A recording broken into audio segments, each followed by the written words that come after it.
तो किसान भाइयों, आज अपन बात करने जा रहे हैं कि राजस्थान के जो लघु किसान हैं, लघु और सीमांत किसान, ये दोनों 2 हेक्टेयर कम जमीन जो होती है, इस तरह की कैटेगरी के फार्मर्स आते हैं।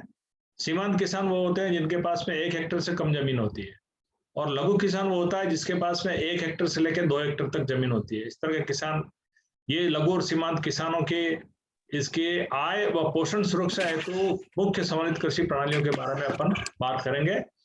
खास तौर से हम ऐसे ही फार्मर्स के लिए क्यों चिंतित हैं, ऐसे फार्मर्स के लिए अपन इसलिए चिंतित हैं कि ये जो फार्मर्स की संख्या है वो करीब 85-86% ऐसे फार्मर्स हैं अपने भारत देश के अंदर जो कि छोटे और सीमांत किसान हैं। उनकी आय जब तक नहीं बढ़ेगी तब तक हमारे देश के अंदर जो एक तरह से लॉकनेस जो आ गई है, जो आय और पोषण वृद्धि जो नहीं हो रही है, वो उसका कारण है कि इन फार्मर्स की आय नहीं बढ़ना है। इस तरह के कैटेगरी फार्मर्स जो कि 85-86% के आसपास है, तो इनकी हम आय किस तरह से बढ़ाएं उसके बारे में हम आज बात करेंगे। तो सबसे पहले अपन बात करते हैं कि आईएफएस क्या होता है या समन्वित कृषि प्रणालियां क्या कहलाती है। समन्वित कृषि प्रणाली हम किसको कहेंगे? जैसा कि फार्मर्स जानते हैं कि कृषि के अंदर ज्यादातर किसान भाइयों के द्वारा यही सोचा जाता है कि वो जो खेती कर रहे हैं, जिससे वो अन्न पैदा कर रहे हैं, वही खेती है, जबकि ऐसा नहीं है। समन्वित कृषि प्रणाली के अंदर आपको जितने आप एंटरप्राइज आप ले रहे हो, जैसे फसल उत्पादन है, पशुपालन है, बकरी पालन है, मुर्गी पालन है, फिर आपके वर्मी कंपोस्टिंग है, गोबर गैस से गैस बनाना है, फिर आपके खरगोश पालन है, मछली पालन है, मधुमक्खी पालन है, मशरूम कल्टीवेशन है, ये जितने भी एंटरप्राइज, उद्यानिकी है, ये सब जितने एंटरप्राइज हैं, ये सब अपने समन्वित कृषि प्रणाली के विभिन्न घटक हैं। और ये प्रणालियां जो है, जब तक एक दूसरे की सहायक होके और वैज्ञानिक तरीके से इन यूनिटों को जब तक रन नहीं किया जाएगा, तब तक किसान कभी भी फायदे में नहीं हो सकता। कभी भी एक एंटरप्राइज पे डिपेंड होकर किसान फायदे में नहीं आ सकता। खेती के अंदर खास करके ये ऐसा कहा जाता है। तो जब तक हम समन्वित कृषि प्रणाली पे नहीं आएंगे, तब तक हम ये सोच भी नहीं सकते कि हमारी आय दुगनी या तिगनी हो जाएगी। तो इस तरह से हमारे को ये भी देखना है कि आय के साथ में हमारी जो जमीन है, हमारी जो खेती के लिए जो योग्य जमीन है, वह साल दर साल इसकी जो उर्वरकता है, उसकी गुणवत्ता जो है, वह कैसे बनी रहे लंबे समय तक। तो इसके लिए सबसे बड़ी बात यह है कि इसके अंदर जो कार्बन का जो कंटेंट है वो अच्छी तरह से मेंटेन होना चाहिए। कार्बन स्टेटस जो सॉइल्स का है वह अच्छी तरह से बना हुआ रहना चाहिए, तभी जाके हम इस पे अच्छी से अच्छी उपज ले पाएंगे। फिर दूसरा है कि यहाँ पे केवल हम क्रॉप से संबंधित बात नहीं कर रहे हैं, क्योंकि जैसे क्रॉप के साथ में जैसे पशुपालन है, उद्यानिकी है, वर्मी कंपोस्टिंग, ये ऐसे एंटरप्राइजेस, सहायक एंटरप्राइजेस हैं जो कि हमारी खास करके जमीन को भी गुणवत्ता युक्त और उर्वरक बनाते हैं। तो इनको हमारे को लेना बहुत जरूरी है। और इसी के साथ में हमारे को इंटेंसिफिकेशन और डाइवर्सिफिकेशन के ऊपर भी जाना है। इंटेंसिफिकेशन का मतलब यह है कि कृषि सघनता, कि हम एक ही जमीन के टुकड़े पर कितने ज्यादा अपन एंटरप्राइज लेके और उसको साल के अंदर हम 3-4 राउंड इस तरह से ले सकें कि इन समन्वित कृषि प्रणाली के घटकों से हमारे को साल भर इनकम होवे। और डाइवर्सिफिकेशन का मतलब जो एक चीज हम कर रहे हैं, खाली एक ही तरह की फसल बो रहे हैं या एक ही तरह का जो हम उसके ऊपर उत्पादन ले रहे हैं, उससे हम चेंज करके और अलग अलग तरह के उसके अंदर हम उत्पादन ले रहे हैं, तो हमारे को जाके वो डाइवर्सिफिकेशन पे जाएगा। और डाइवर्सिफिकेशन पे जाने से हमारे साल भर या राउंड द ईयर हमारे को कुछ ना कुछ उसके अंदर, इंस्टेड ऑफ कि हमारे को केवल फसल के बारे में साल में 6 महीने में एक बार और 6 महीने एक बार फसल जो आती है, उससे हमारे को बाजार से कुछ पैसा मिल पाता है। जबकि समन्वित कृषि प्रणाली के अंदर हम इस तरह के एंटरप्राइज चूज करेंगे तो हमारे को सप्ताह में, 10 दिन में, 15 दिन में हमारे को कुछ ना कुछ इनकम होती रहेगी। तो इंटेंसिफिकेशन और डाइवर्सिफिकेशन पे जाने से हमारे को ये लाभ होगा। साथ में हम बात करते हैं कि इसके जो मॉडल्स जो होते हैं, आईएफएस के जो मॉडल्स हैं, मॉडल का मतलब यहाँ पे ऐसा कहा गया है कि हम अलग अलग कॉम्बिनेशन में कौन कौन से समन्वित कृषि प्रणाली के घटक एक साथ ले सकते हैं, उनको हम मॉडल कहेंगे। वो सूटेबल होगा आपके डिपेंडिंग आपके संसाधनों पे, आपके पास में किस तरह के संसाधन है। जैसे आपके पास जमीन कैसी है, आपके पास में पानी कितना है, आपके लिए लेबर के लिए श्रम जो है वो आपके घर के मेंबर कितने हैं, फिर आपके पास में पूंजी कितनी है, फिर आपके पास में मशीनरी कैसी है। तो ये सारी चीजें आपका जो समन्वित कृषि प्रणाली का जो घटक है उनका कॉम्बिनेशन बनाता है कि वो किस तरह से आपको एक नए प्रकार का मॉडल, हर किसान का समन्वित कृषि प्रणाली का या आईएफएस का जो मॉडल है वो अलग होगा, और वो डिपेंड करता है कि वो आप किस तरह से अपने कॉम्बिनेशंस को बेस्ट तरीके से लेके अपनी इनकम है, अपना एम्प्लॉयमेंट है, अपनी एनवायरमेंटल सेफ्टी है और अपने सस्टेनेबल प्रोडक्शन अपन ले सकें। तो ये सारी बातें डिपेंड करती है आपके चयन पे, समन्वित कृषि प्रणाली के जो घटक हैं उनके चयन पे ये बात डिपेंड करती है। तो अपन अब आगे चलेंगे कि ये एक समन्वित कृषि प्रणाली क्या है, कि ये एक ऐसी कृषि विधि है जिसमें कृषि को अधिक लाभकारी लेने के लिए हम उसके अन्य सहायक व्यवसाय जो हैं, जैसे फसल के साथ उद्यानिकी है, पशुपालन है, मुर्गी पालन, बकरी पालन, वर्मी कंपोस्ट, इनको सबको हम समन्वित करके, एकीकृत करके और उपलब्ध संसाधनों का आवश्यकता अनुसार प्रयोग करके हम और पर्यावरण को भी सुरक्षित रख सकते हैं। ताकि पर्यावरण को हमारे को सुरक्षित इसलिए रखना है कि हमारे आने वाली जो पीढ़ी है, अगर उसको खराब शेप में मिला, सारी जमीन बिगड़ी हुई मिली, पानी भी उसका खराब हो गया, तो ऐसी परिस्थिति में क्या है कि हमारी जो खेती है वो सस्टेनेबल एग्रीकल्चर नहीं हुई, वो समन्वित कृषि प्रणाली का एक तरीका नहीं हुआ, इसलिए उसमें भी एनवायरमेंट का भी ध्यान रखा जाता है। तो ये क्या है कि एक दूसरे जो कारक हैं इनके ऊपर ये प्रभाव डालती है और एक जटिल प्रभाव उनका परिणाम होता है, जिसमें किसान अपने पास उपलब्ध संसाधनों जैसे भूमि है, श्रम है, पूंजी है, प्रबंधन प्रक्रिया का आवश्यकता अनुसार आवंटन करता है और किस तरह से वो ज्यादा से ज्यादा खेत के ऊपर अपनी इनकम भी बढ़ा सकता है और प्रोडक्शन भी बढ़ा सकता है। इस बात को लेके हम समन्वित कृषि प्रणाली का चयन करेंगे। तो इसके लिए विभिन्न घटक मैंने जैसा आपको बताया, ये सारे कॉम्बिनेशंस, ये एक कॉम्बिनेशन में आपको इसको चित्र द्वारा डिपिक्ट कर रहा हूं, जिसके अंदर फसल उत्पादन, पशुपालन, बकरी पालन, वर्मी कंपोस्टिंग, उद्यानिकी, मुर्गी पालन, इनका ये एक तरह का एक वेब बना है। वेब का मतलब ये एक तरह से किस तरह से आपस में इंटरलिंक्ड है। इसी तरह से हम चाहे जितने वेब्स अपने अलग अलग किसान भाइयों के यहाँ पे जैसी जिसकी सूटेबिलिटी होती है उस हिसाब से ले सकते हैं। जैसे फसल है, कोई फसल लेगा, पशुपालन लेगा और मधुमक्खी पालन ले लेगा और वर्मी कंपोस्टिंग ले लेगा, कोई फसल लेगा, मुर्गी पालन लेगा, बकरी पालन लेगा और गोबर गैस बनाएगा। तो ये डिपेंड करता है कि आपके पास में किस तरह के घटक हैं। तो उसके अंदर ये विभिन्न घटक हैं, फसलें हैं, सब्जियां हैं, फल व फूल है, सस्य वानिकी है, पशुपालन है, मुर्गी पालन है, बकरी पालन, मछली पालन, मधुमक्खी पालन, वर्मी कंपोस्टिंग, गोबर गैस, मशरूमिंग भी एक और हो सकता है इसके अंदर। तो ये सारा डिपेंड करता है। अब खास तरह से हम फसलों पे इसलिए ज्यादा रहते हैं कि 60 to 70% जो आपका एरिया वो फसल पे इसलिए रहना चाहिए कि आपको 12 महीने खाने के लिए अनाज चाहिए अपने परिवार के लिए।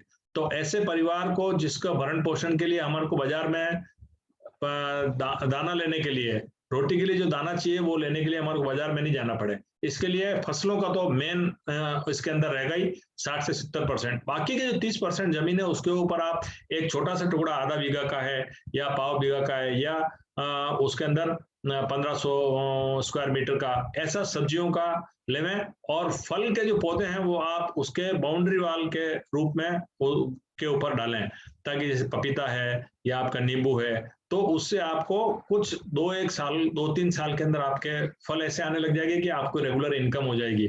ये किसान भाई को अच्छा इसके अंदर 2-3 बातें हैं कि एक तो किसान भाई कभी भी इसके अंदर खेती के अंदर आलस नहीं करे। दूसरी बात, उसके अंदर खेती के अंदर थोड़ा पूंजी खर्च करने की अपने बटवे को थोड़ा सा वो रखे कि हम कभी कोई अच्छा बीज लाना हो, कभी कुछ अच्छी उसकी वैरायटी खरीदनी हो, तो हम उसके अंदर पीछे नहीं रहे। और तीसरा ये है कि इसके अंदर थोड़ी सी बुद्धि बल भी काम में लेवे। तो बुद्धि बल काम में लेने का मतलब ये है कि हमारे को किस फसल को, किस सब्जी को, किस फल को, किस फूल को किस वक्त में बोना चाहिए, इसकी जरा हमारे को जो एक्सपर्ट है, केवीके वाले हैं या जैसे कोई एनजीओ है अच्छा सा, उसका जो एक्सपर्ट है वहां से अपन बात करके और उसके बाद में हम उसको वो कर सकते हैं। तो ये बात थोड़ा ध्यान रखने की है कि हम इसके अंदर हेलो हेलो हेलो सुनाई दे रहा आपको? सर सुनाई दे रहा है सर। ये सर बस बस कोई रेस्पॉन्ड नहीं कर रहा था इसलिए मैंने कहा। नहीं सर, सब सुन रहे हैं सर आपकी बात सर। चलो चलो ठीक ठीक। तो सब्जी फल और फूल में यही फायदा है कि तीनों का क्या कि गीला वजन तूलता है। गीला वजन का मतलब यह है कि इसके अंदर 60 से 80% तक, 90% तक इसके अंदर पानी होता है। अब जैसे फसल में तो क्या है, 8 से 9% आपको दाने के अंदर नमी होनी चाहिए। उससे ज्यादा नमी अगर उसके अंदर रह गई तो उसके अंदर क्या होगा, उसका आपको भंडारण के अंदर उसके अंदर किसी तरह का बैक्टीरिया या वायरस या कीड़ा लग जाएगा और वो खराब हो जाएगा। जबकि सब्जी फल फूल क्या है कि इंस्टेंट इनका कंजम्पशन होता है। फूल को भी आप 2 दिन से ज्यादा अगर रख दिया तो वो सूख जाएगा। इस तरह से जैसे ही वो फूल तोड़ा और बाजार में बिक जाना चाहिए। इस तरह से फल का भी है, इस तरह से सब्जियों का भी है। तो इन तीनों का सबसे बड़ा ये फायदा है कि इनके भाव भी अच्छे मिलते हैं और आपको कैश जो है, कैश फ्लो अच्छा रहता है इनसे। फिर आपकी आती है जैसे सस्यवानी की। सस्यवानी का मतलब मैंने यही बताया कि अपने जो खेत है उसके बाउंड्री पे या इस तरह का कोई छोटा सा एक ऐसा पोर्शन रखें जहाँ पे अपन फल फूल के, मतलब फूल के, फल के और इस तरह से अपन जो लकड़ी अच्छा देने वाला जो है पौधे लगा सकें। पशुपालन हमारा करने साथ में लगाने से ये है कि हमारे को हर कैश फ्लो रहेगा इसके अंदर। 10 दिन में, 7 दिन में, 15 दिन में हमारे को कुछ न कुछ पैसा मिलता रहेगा, दूध से, दही से, घी से।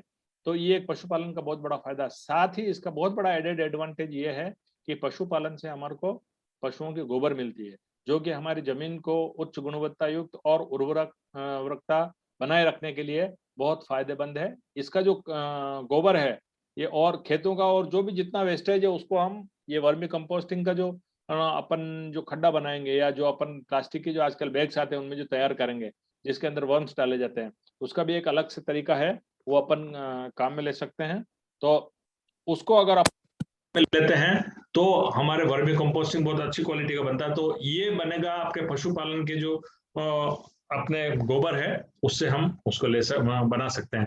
फिर मुर्गी पालन भी एक बहुत अच्छा एंटरप्राइज है। इससे आराम से आपको 10 से 15 हजार रुपए साल का आपको आराम से आपको मेंटेन हो सकता है और साल भर। अब इसमें मुर्गी पालन में क्या है, साइंटिफिक क्या करना है कि आपको देशी मुर्गी की बजाय आपको जैसे प्रतापधन मुर्गी है, इस तरह की सिलेक्शन करनी है कि जो ज्यादा से ज्यादा अंडे देती हो। जैसे देशी आपके 50 से 60 अंडे प्रति मुर्गी के हिसाब से साल भर में मिलते हैं, जबकि अगर आप प्रतापधन की जो ब्रीड है जो हमारे यहाँ पे यूनिवर्सिटी से आपको चूजे मिलते हैं, उसका आपको देखोगे आप तो 160 से 165 अंडे प्रति मुर्गी के हिसाब से आपको इसके अंदर वो मिलता है।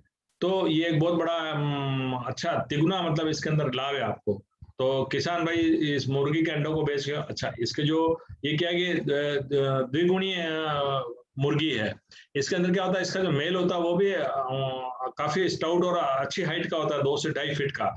तो उससे उससे ये फायदा है कि ये जो आप मुर्गे बेचोगे वो भी आपको 800 रुपए, 1000 रुपए तक आपको बिक जाते हैं। तो किसान भाइयों को दोहरा लाभ होता है, टेबल पर्पज के लिए भी और इसके एग पर्पज के लिए भी, दोनों के लिए मुर्गी पालन का ये बहुत अच्छा है। फिर आपको बकरी पालन आते हैं। बकरी पालन के अंदर भी ऐसा ही है।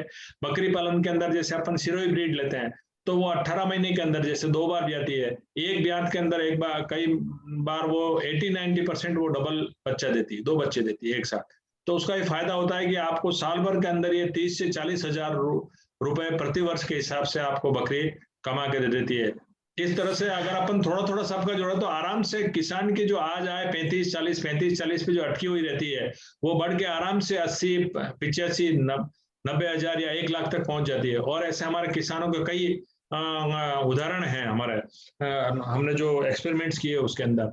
तो किसान भाई लाभान्वित हुआ है और वो बहुत ही इसका शुक्रिया मानता है कि हमारे को इस तरह का आपने एंटरप्राइज दिए। फिर है मछली पालन, जिसके पास में छोटा सा पानी का रिजर्वोयर है वो भी मछली पालन का काम ले सकते हैं। इस तरह से मधुमक्खी पालन का जो है सेट है, इसके अंदर भी इटालियन बी वाला जो मधुमक्खी का जो बी है उसको अपन रख सकते हैं। वो एक बॉक्स से आराम से 15 किलो के आसपास इसके अंदर शहद मिलता है। इस तरह से अगर आपने 10 बॉक्स भी लगा दिए तो आपसे 150 किलो के आसपास अगर आपको जैसे मधु मिल गया तो इसकी काफी आजकल अच्छी रेट मिलती है और इससे भी काफी आपको अच्छा पैसा कमाया जा सकता है। फिर वर्मी कंपोस्टिंग तो ऐसा साइड का एंटरप्राइज है जिससे आपको खेतों को अच्छा रखने में। सर लक्ष्मी नारायण जी, मेरा एक क्वेश्चन था सर आपसे। हाँ बोलिए बोलिए। अभी सेहत के लिए हम एक वेबिनार ऑर्गेनाइज करने वाले थे, उनके एक्सपर्ट से मेरा एक डिस्कस हो रहा था सर। तो उन्होंने मुझे एक चीज बताई थी सर। भरतपुर से हैं क्या कोई? गुजरात से। गुजरात से? नहीं सर, गुजरात से थे। उसको टैप कर देना है सर हम जरूर सर आपसे। जी जी हाँ, भरतपुर के अंदर जो इसका बी का जो सेंटर है ना, वो क्या कि बहुत बड़ी बड़ी ट्रेनिंग करते हैं और वहाँ पे एक्सपर्ट भी अच्छे हैं और वो पूरे राजस्थान में अपने सबको ट्रेनिंग देते हैं वहां से। तो आप भरतपुर का कोई... हाँ सर, वो ट्रेनिंग का पार्ट क्लियर हुआ था, लेकिन उनका एक चीज कहना था, जो बी कीपिंग है, जैसे हम ऑर्गेनिक को प्रमोट कर रहे हैं सर, हाँ, हाँ, और बी कीपिंग में जो शहद होता है सर, अगर आपको पता है मधुमक्खियां से 3-4 किलोमीटर तक भ्रमण करती है हाँ, और वहां हाँ, से वो फूलों पे बैठती है। सही तो है। उनका कहना था, अगर आपके आसपास के खेतों में पेस्टिसाइड्स यूज हो रहा है सर, तो हाँ, मधुमक्खियां हाँ, मर जाएगी, आप वो उतना उत्पादन नहीं ले पाएंगे सर। अच्छा, अच्छा। हाँ, तो इसीलिए अपने को हाँ, ऑर्गेनिक इस पे फार्मिंग पे जाना है। हाँ, और ऑर्गेनिक फार्मिंग पे ज्यादा जाना पड़ेगा इसके लिए। या सर, अगर हमें मधुमक्खी पालन करनी है तो हाँ, एक तो ऐसी जगह है जहाँ पे बारिश बहुत कम होती हो सर।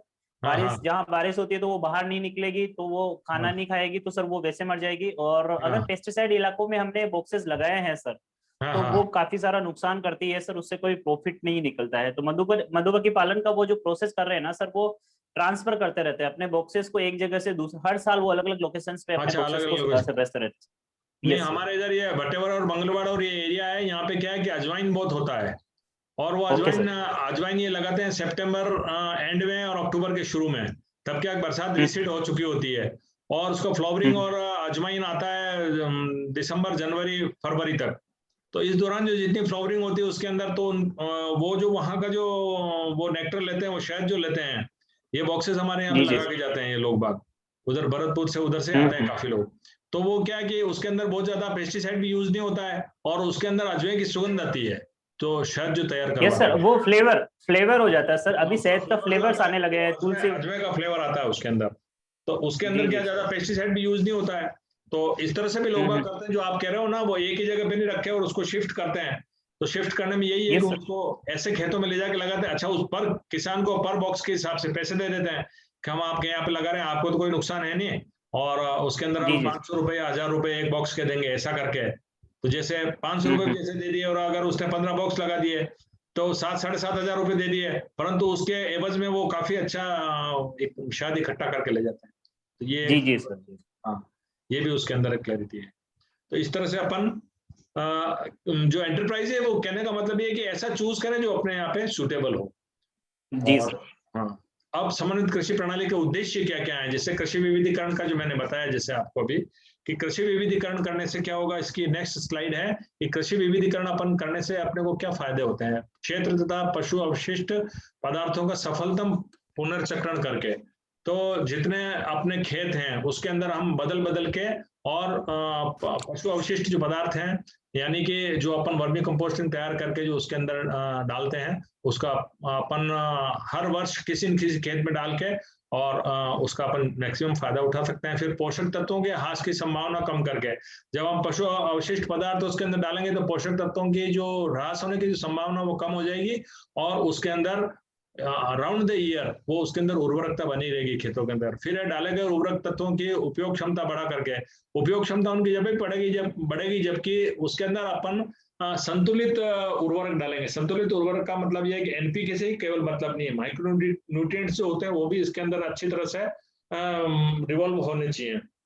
अब इसका मतलब यह है कि माइक्रो न्यूट्रिएंट हर किसान हर बार नहीं डाल सकता, परंतु ये वर्मी कंपोस्ट और गोबर की खाद और ये ऐसे हैं कि जिनके डालने से इनकी जो उर्वरक हैं, ये डालने से उनके अंदर संतुलित इनकी मात्रा बनी रहेगी। और आपको पता होना चाहिए इसके अंदर जो जितने तरह के जो तत्व होते हैं माइक्रोन्यूट्रिएंट, वो सारे गोबर के और वर्मी कंपोस्ट की खाद के अंदर पाए जाते हैं।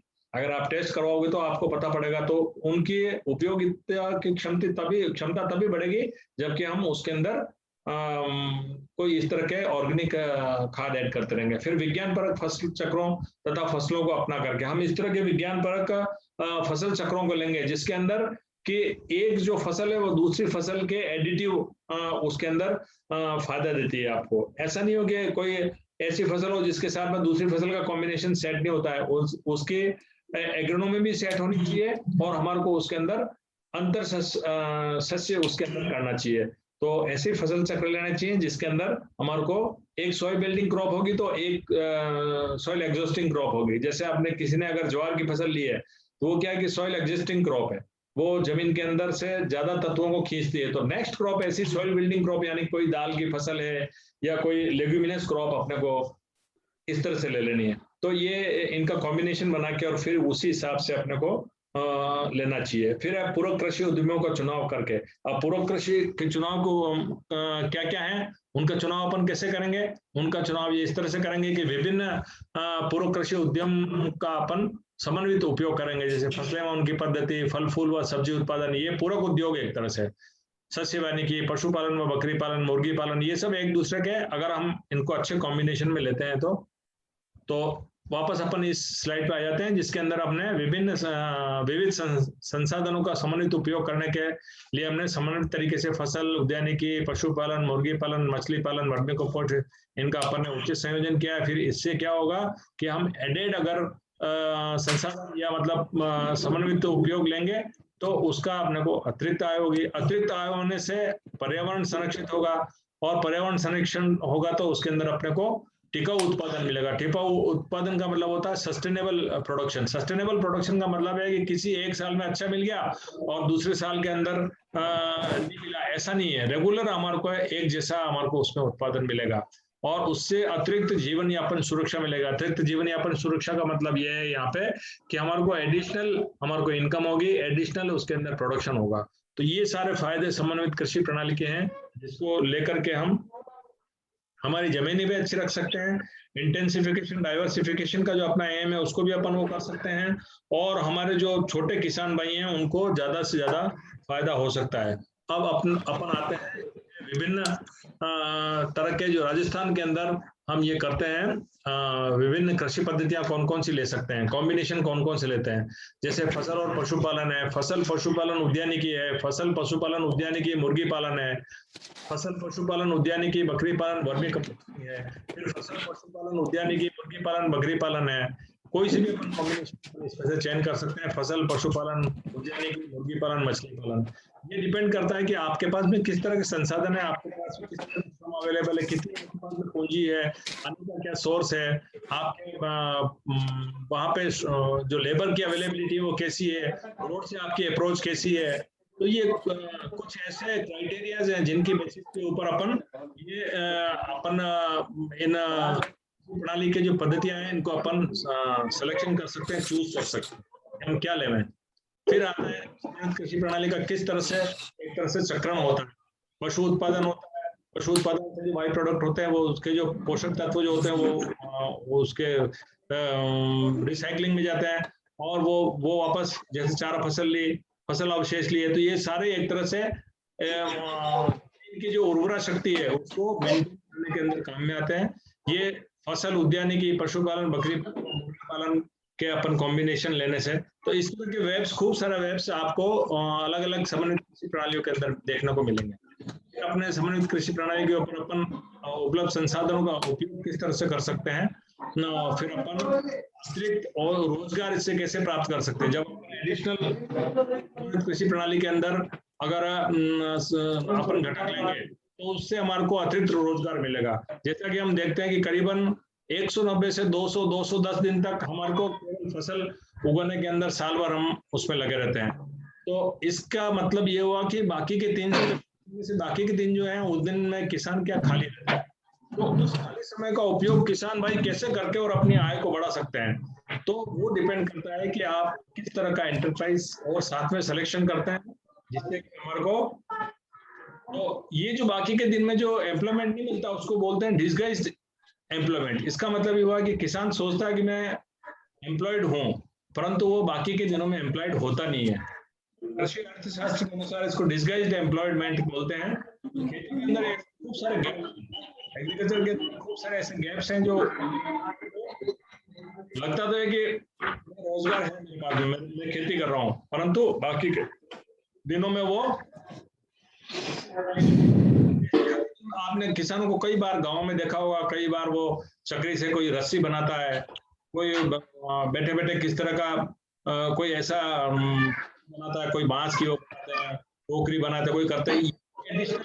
एक तरह से वो रोजगार के साधन है। तो ये अतिरिक्त रोजगार हमारे को इससे मिलता है। जब हम समन्वित कृषि प्रणाली पे जाएंगे तो हमारे को अतिरिक्त रोजगार मिलने से क्या होगा, अतिरिक्त आय होगी।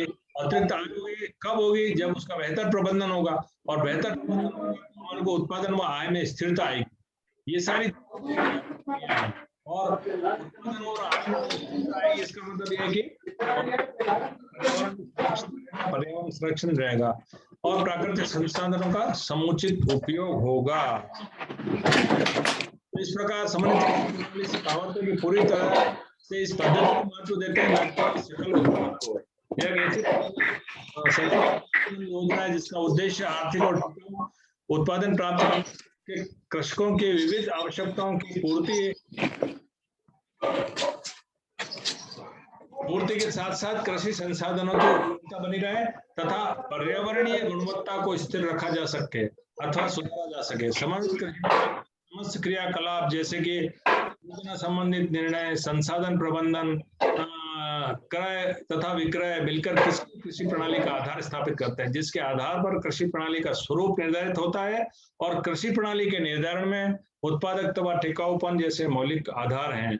अब इनको मौलिक आधार इसलिए कहा कि टिकाऊपन नहीं होगा तो खेती के अंदर फिर क्या फायदा। एक बार में आपने अच्छा प्रोडक्शन ले लिया, दूसरी बार में तीसरी बार में आपको सस्टेनेबिलिटी नहीं मिली, अगर टिकाऊपन नहीं मिला तो वो ऐसा उत्पादन कोई काम का नहीं। तो उत्पादन के साथ साथ में उसका टिकाऊपन भी होना बहुत जरूरी है। साल दर साल हमारे को कम से कम, जैसे किसी एक खेत से अगर 10 क्विंटल हमारे को अनाज मिल रहा तो वो तो मिलना ही चाहिए। उसके बाद में हमारे को एडिशनल हम कितना क्या ले सकते हैं वो डिपेंड करता है हमारी कुशलता पे, हमारे किस तरह के कॉम्बिनेशन प्रबंधन पे, और किस तरह से हम उन सभी जो एंटरप्राइज जो घटक है उनका किस तरह से हम उसका संयोजन करते हैं और उसको अच्छी तरह से चलाते हैं।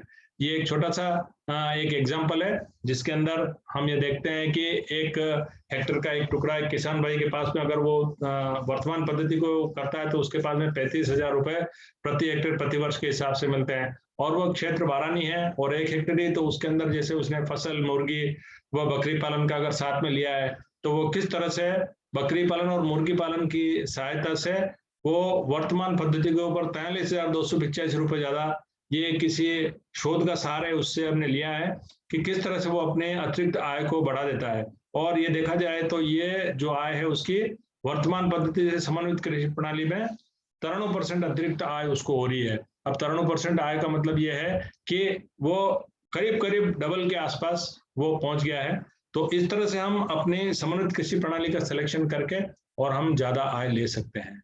ये डिफरेंट एंटरप्राइजेज हैं। जिस तरह से हमने किसान भाइयों को बकरी दी, जैसे वर्मी कंपोस्टिंग के बारे में सिखाया, खेत के ऊपर जो वेजिटेबल कल्टीवेशन है वो करना उनको सिखाया, और किसानों को फल वगैरह बोने के लिए ट्रेनिंग्स वगैरह दिलवाई। तो ये सारे ये जो डिपिक्शन है वो शो कर रहा है कि किस तरह से छोटे किसानों को हम ये विभिन्न जो समन्वित कृषि प्रणाली के घटक है उनसे हम एक्वेंट करवा कर उनको हम इंट्रोड्यूस कर रहे हैं। ये भी उसी में है कि किस तरह से फसल है, आपके ये मुर्गी पालन है, फिर आपके ये पशुओं के लिए जो कैंप लगते हैं फ्री में, ये आजकल सरकार की तरफ से वेटनरी के जितनी दवाइयाँ और जितना संसाधन है सब फ्री हैं। ये कई किसान भाइयों को पता ही नहीं होता है कि आजकल जितने वेटनरी हॉस्पिटल्स हैं वहाँ पे जितना दवाइयाँ और जितना डॉक्टर की जो एक्सेस है, डॉक्टर हमेशा अवेलेबल होते हैं और फ्री में सारी दवाइयाँ मिलती है। यह कई किसान भाइयों को पता नहीं है।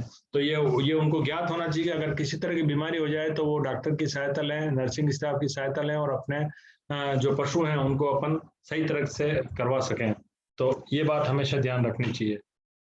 इसके बाद में हम देखते हैं कि किस तरह से क्रॉप कल्टीवेशन खाली अलोन लेते हैं और हम कॉम्बिनेशन में जैसे दूसरे साथ में एंटरप्राइज लेते हैं। जैसे मैंने अभी आपको ऊपर बताया था क्रॉप, कैटल, पोल्ट्री और गोट, तो उसके अंदर हमारे को किस तरह से ज्यादा फायदा मिल सकता है और अलग अलग अगर घटक लेवें तो अपन किस एक घटक में किस तरह से हमारे को ग्रॉस इनकम, नेट इनकम और contribution to the total income हो रही है और एम्प्लॉयमेंट कितना मिल रहा है। तो जब हम पूरी तरह से इसको देखते हैं तो जब हम ज्यादा एंटरप्राइज एक साथ ले रहे हैं तो उसके अंदर हम देख रहे हैं हमारे को 346 दिन का एम्प्लॉयमेंट मिल रहा है 365 में से। जबकि अगर कोई किसान में केवल क्रॉप कल्टीवेशन करता है तो उसको 215 दिन का ही एम्प्लॉयमेंट मिल रहा है, बाकी के दिनों में 131 दिनों में वो फ्री है। तो उसको यहाँ पे एडिशनल बेनिफिट ये हुआ कि उसको 131 दिन का तो एम्प्लॉयमेंट भी मिला और साथ ही साथ नेट रिटर्न के तौर पे उसको 43,099 रुपए उसको एडिशनल मिले। तो एक बहुत बड़ा फर्क आ जाता है जब खाली क्रॉप कल्टीवेशन में और समन्वित कृषि प्रणाली में जाने में। बस शर्त यही है कि जैसे आप केटल को रख रहे हो तो केटल को जैसे इसको बिल्कुल वैज्ञानिक तरीके से इसको खिलाना पिलाना, संतुलित उसको आहार देना और उसकी केयर करना शामिल होता है। इसके बारे में मैं अभी आपको आगे बताता हूँ कि किस तरह से किसान भाई पशुओं को खिलाएं, तभी जाके वो आपको फायदेमंद होंगे। फिर इस तरह से पोल्ट्री वाला और जैसे गोट वाला, मैंने दोनों आपको बताया कि ये पोल्ट्री जैसे 10 से 15,000, गोट आपको 30, 35, 40,000 तक आपको एडिशनल इनकम दे सकती है। तो क्रॉप कल्टीवेशन के एडिशन, अब जैसे कल आपका ही या किसका एक किसान भाई का एक प्रश्न था कि साहब हम 15,000 रुपए केटल से कमाते हैं, परंतु 7-8 हजार रुपए हमारा जैसे उसके जो फीड वगैरह उसको आपने। जी सर, मैंने ही पूछा था सर। हाँ, तो उसके अंदर यही है कि आप केटल के लिए जो आहार जो आप तैयार करते हो उसके लिए आपको छोटी मोटी आपको ट्रेनिंग कहीं से लेनी पड़ेगी, और जो आहार आप बाजार पे डिपेंडेंट है वो आप घर पे तैयार करें। किस तरह से हर तरह की चूरी और सूखा चारा उसको अपन किस तरह से अच्छे परिवर्तित कर अपन आहार बना सके, या दाल से सीधे मिल जाते हैं, घोड़ा चूरी मिल जाती है, दाल चूरी मिल जाती है, इनको कॉम्बिनेशन गुड़ मिल जाता है, इनको सबको साथ में लेके और हम पशु का आहार घर पे बना सकते हैं। यहाँ वो आहार जैसे 15 रुपए 20 रुपए 8-10 रुपए में 10-12 रुपए पड़ेगा। तो ये थोड़ा सा अपने को उस तरह से सोचना है कि हम हर जो एंट्री उससे किस तरह से अपन फायदा ले सकते हैं और किस तरह से अपन एडिशनल इनकम कर और साथ ही पैसे बचा सकते हैं। ये भी आपके जैसे ये फसल देखो आप कितनी बढ़िया, ये हमने इसके अंदर ये हमने फार्मर्स को खाद दिया था, परंतु उसको 4120 सर थोड़ा आवाज का थोड़ा डिस्टरबेंस लग रहा है, अगर ईयरफोन अगर आप लगा सकते हैं सर थोड़ा। ये आपके उधर से आ रही है डिस्टरबेंस? तो मैं मेरा म्यूट कर देता हूं सर। आपके उधर से आ रही है?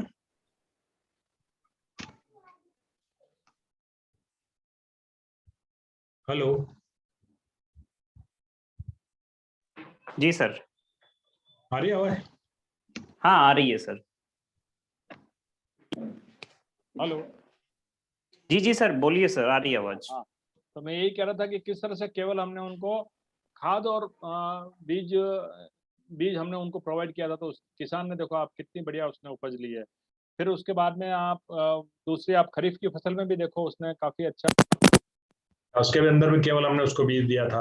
फिर इधर किसान भाई ने ये वर्मी कंपोस्ट की खाद भी बनाई, और इस तरह से हमने उसको सब्जी के लिए प्रेरित किया और सब्जी का कुछ बीज दिया, तो उसने ये काफी अच्छा टमाटर का बहुत बढ़िया प्रोडक्शन किया और लाभान्वित हुआ, और पास में उदयपुर की मंडी होने से उसको काफी अच्छा प्रोडक्शन मिला। तो वो बड़ा खुश था कि साहब मेरे को आपने काफी अच्छा आपने प्रेरित किया, और इस वजह से जो जहां वो केवल जैसे कैरेट 2 कैरेट 4 कैरेट जैसे जितना लेता था, उसकी जगह उसने इस तरह से कैरेट भर के कई जगह कई बार उसने बेचा, तो उसको काफी अच्छा तो हमने उसको क्या क्वालिटी बीज ला के दिया।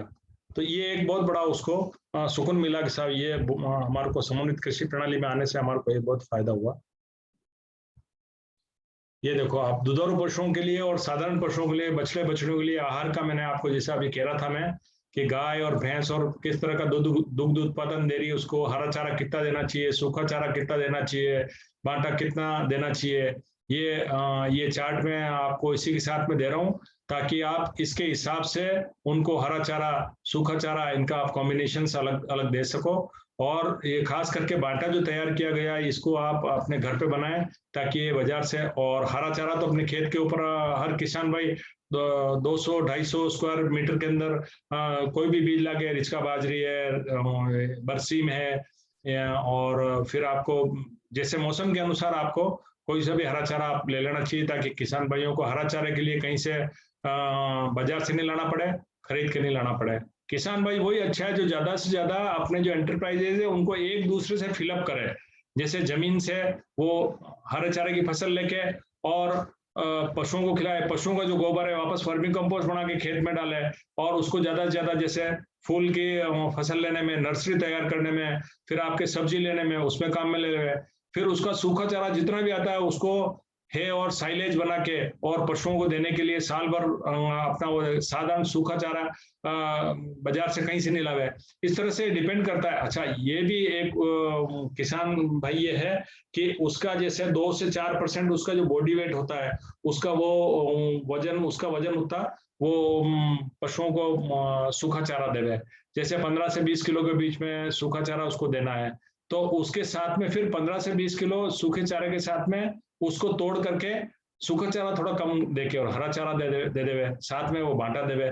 तो इस तरह से वो अगर वो संतुलित अगर उसको भोजन देगा, जैसे अपने रोटी के साथ में सब्जी चाहिए, चटनी चाहिए अपने को, और अलग अलग तरह के जैसे सलाद चाहिए, दही छाछ चाहिए, इस तरह से पशुओं का भी थोड़ा सा ध्यान रख के अगर वो देगा तो वो उसके अंदर दुग्ध उत्पादन भी बढ़ेगा और वो पशुओं से ज्यादा फायदा ले सकेगा।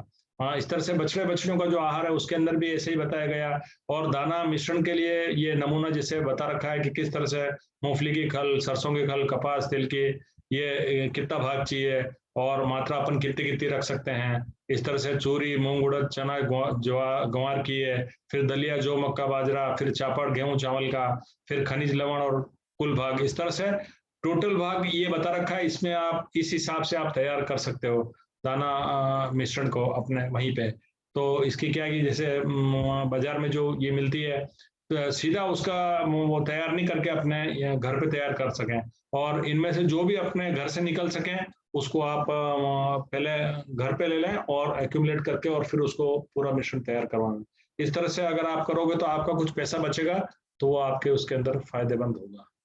तो ये सारा मैंने बताया। किसी किसान भाई को इस बारे में कुछ पूछना हो और कोई अगर क्वेरी हो तो आप जरूर करके पूछ सकते हैं। और मेरा तो कहना है कि जितने किसान भाई समन्वित कृषि प्रणाली के ऊपर जाएंगे, जैसा कि मैंने शुरू में बताया कि अगर समन्वित कृषि प्रणाली के ऊपर कोई किसान भाई जाता है तो उसकी आय है डबल तो क्या उसकी तिगुनी भी हो सकती है। हमारे यहाँ पे कई ऐसे किसान भाई हैं, और हमारे प्रधानमंत्री जी का भी बार बार जोर यही रहा है कि जब तक समन्वित कृषि प्रणाली के ऊपर हाँ जी, शैलीग्राम सोनी जी बोलिए।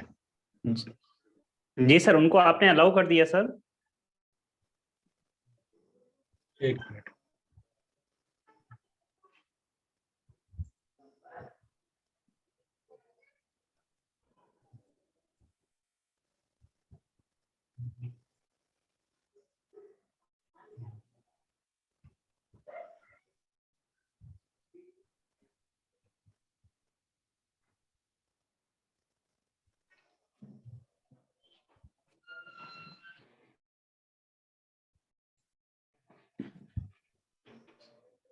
सर अभी आप स्क्रीन शेयर करना उसको कर सकते हैं, उसके बाद में मैं आपको थोड़ा गाइड कर सकता हूँ कि कहाँ से आप अलाउ कर सकते हैं उनको। हाँ हाँ, वो अलाउ करना नहीं आ रहा है इसमें।